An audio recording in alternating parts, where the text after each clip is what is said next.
The moment I saw her standing near the cafe window, sunlight catching the silver strands in her hair, my heart dropped so hard it felt like the day itself cracked open. This was supposed to be a harmless blind date, a quiet attempt to convince myself that life still had room for romance after so many losses. Instead, fate had placed my best friend's mother directly in front of me, holding a cup of coffee and looking at me with a softness that felt far too knowing. And in that instant, before either of us could pretend this was normal, everything I thought I understood about timing, love, and second chances began to unravel. Before we go any further, if you believe in kindness, second chances, and the unexpected ways life brings people together, take a moment to like this video, share it with someone who needs hope, leave a comment, and subscribe to the channel Kindness Wave. Your support helps stories like this reach hearts that may be hurting today. I had always thought of myself as someone who stayed in the background of life. My name is Arman Halim, and for most of my adult years, I lived quietly, working long days as a city planner and spending evenings repairing old furniture in my apartment. It wasn't loneliness exactly, more like a careful distance I kept from people after losing my parents early and watching relationships around me fracture under the weight of expectations. The one steady thing in my life was my friendship with Nadim Qureshi, a bond formed in college and strengthened by years of shared failures, cheap lunches, and late afternoon walks through sunlit streets. His family had become my family by default, especially his mother, Samira Qureshi, who treated me with a kindness that felt both comforting and dangerous. Samira was not just warm, she was luminous in a way that didn't demand attention but earned it.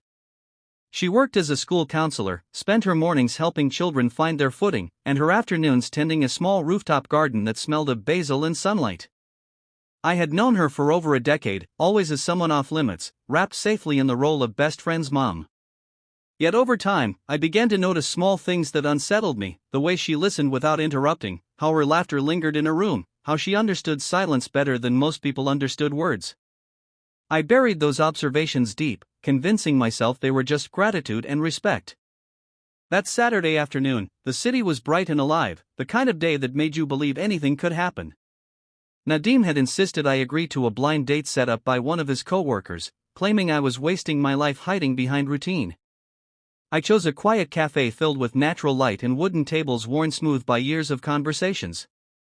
I arrived early, nervous but hopeful, rehearsing polite smiles and harmless small talk. When Samira walked in, carrying herself with the calm assurance of someone comfortable in her own skin, the world narrowed to a single breath.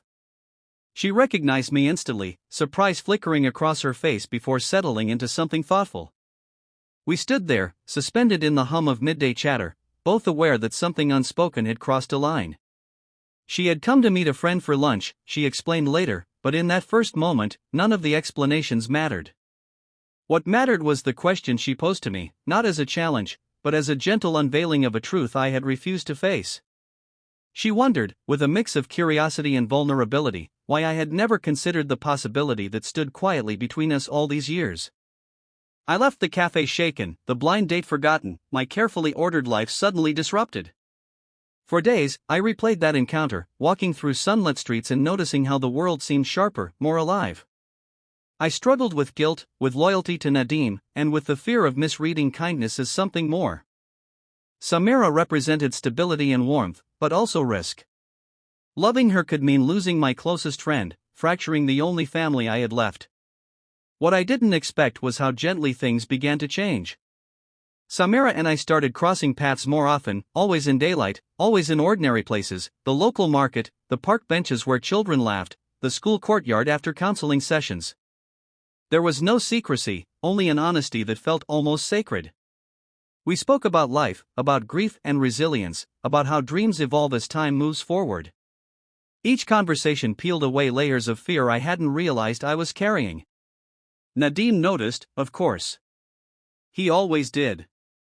One afternoon, as the sun filtered through the trees and cast long shadows on the pavement, he asked me directly if something was different. I didn't lie. I told him about the cafe, about the feelings I had buried, about the respect I had for him and his mother.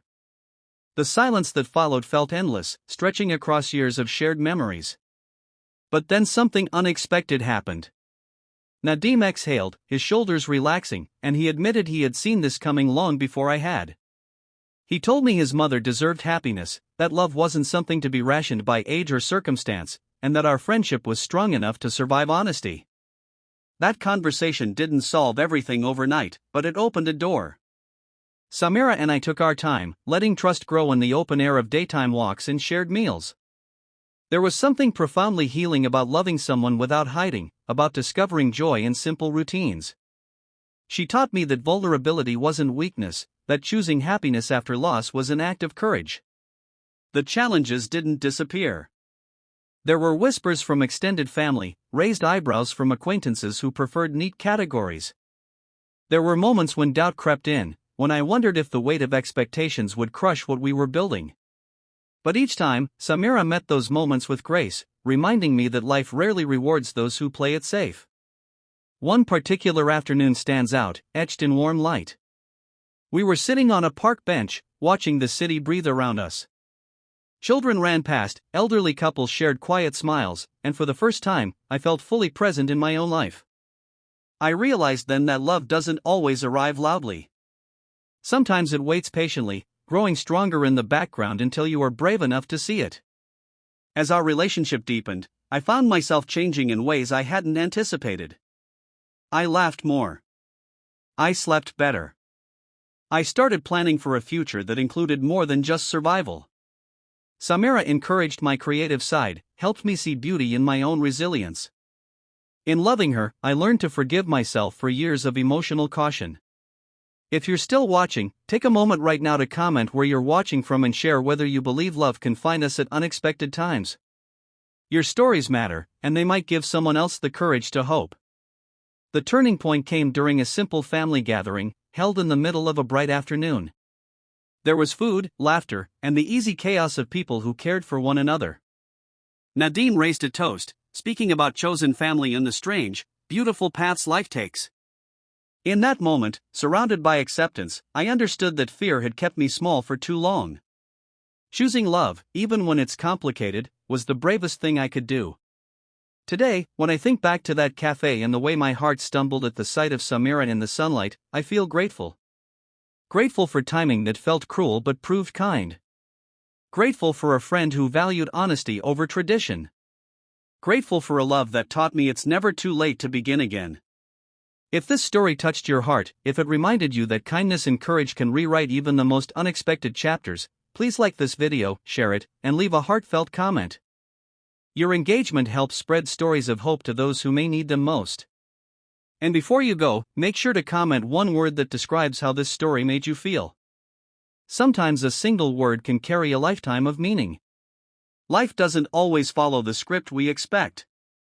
Sometimes it offers us a quiet question in the middle of an ordinary day, asking why we haven't dared to choose happiness.